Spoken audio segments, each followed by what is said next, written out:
ఆదిలాబాద్ జిల్లా పోలీస్ శాఖ ఆధ్వర్యంలో ఇందిరా ప్రియదర్శిని స్టేడియంలో ఘనంగా 5K రన్ నిర్వహించారు. ఈ run MLA Payal Shankar, SP Akhil Mahajan ప్రారంభించారు.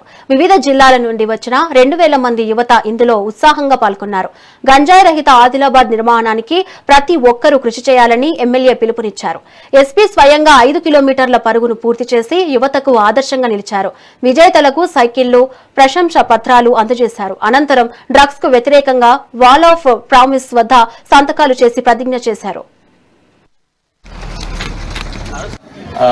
ఇప్పుడు 26th June every year United nation నుంచి ఒక డే నామినేట్ అయింది. దట్ ఎవ్రీ ఇయర్ ఈ రోజు anti drugs day, illicit traffic against drugs and psychotropic substances ఒక డేకి డిసైడ్ అయ్యి డిక్లేర్ చేసి దానిపైన మొత్తం ప్రపంచంలో ప్రతి ఒక్కరు పాల్గొవాలి. ఆల్రెడీ డిక్లేర్ అయింది. దీనిలో మన తెలంగాణలో లేకపోతే మన కంట్రీలో మనం బాగా నషాముక్త్ భారత్ అండ్ మన సీఎం సార్ అండ్ మన DGP sir, director eagle sir ఇక్కడ anti drugs day, anti drugs వారోత్సవం నడవాలి డిసిజన్ తీసుకొని ప్రతి ఒక్క రోజు మనం ఒక ప్రోగ్రాం ఏర్పాటు చేశాము. మెయిన్ ఉద్దేశం మన పంజాబ్ ఏమైనా పరిస్థితి వచ్చింది, ఆ పరిస్థితి రాకుండా ఉండాలి. మీ అందరికీ ఆ ఉడతా పంజాబ్ చాలా మందికి తెలిసి ఉండొచ్చు.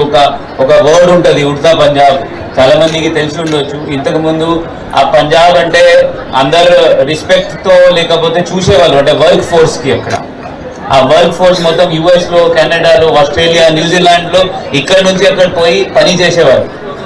మొత్తం ఇండియాకి మేజర్ అగ్రికల్చర్ ప్రొడ్యూసర్ ఉండేవారు. ఆ major very small state but largest producer of sugar cane, largest producer of wheat, rice.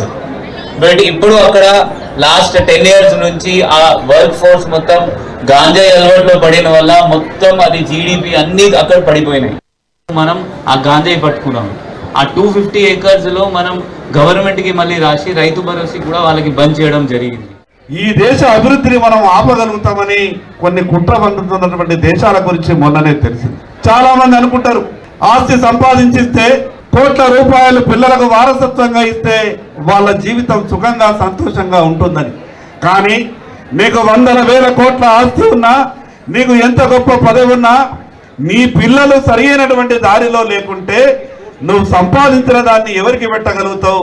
దయచేసి ఈ విషయాన్ని తల్లిదండ్రులు కూడా అంతా ఆలోచించాలి. ఇందుకో విషయం జిల్లా మా పరువు ఏమైపోతుందో అని ఆ రకమైనటువంటి సంకోచంతో చెప్పేటటువంటి ప్రయత్నం చేయరు. కానీ ఇదేదో తెలియని వయసులో అలవాటైనటువంటి ఈ విషయాన్ని మనం సమాజంకు తెలిస్తే ఏదో పరువు పోతుందని ఆ రకమైనటువంటి ఆలోచనతోనే ఉంటే ఇంకా చెడిపోయేటటువంటి అవకాశం ఉంటుంది. కేవలం మత్తు పదార్థం అనేది ఈరోజు గంజాయి రూపంలో వస్తలేదు, స్కూళ్ళల్లో చాక్లెట్ల రూపంలో వస్తున్నది, బిస్కెట్ల రూపంలో వస్తున్నది.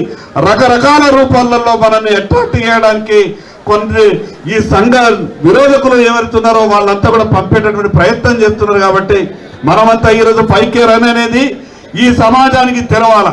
ఇంతకుముందు ఏఎస్పీ గారు చెప్పినట్టు తోపుంట నిలబడ్డోళ్ళు, అటోళ్ళు, ఇటోళ్ళు, టీవీలలో చూసేటోళ్ళు ఎందుకు ఉరుకుతున్నారు? వీళ్ళంతా ఏమైంది? జిల్లా ఎస్పీ ఎందుకు రన్ చేస్తున్నాడు, ఎమ్మెల్యే ఎందుకు రన్ చేస్తున్నాడు, మిగతా పోలీస్ అధికారులు ఎందుకు ఉరుకుతున్నారు అని అంటే సమాజంలో ఒక చర్చ జరగాల.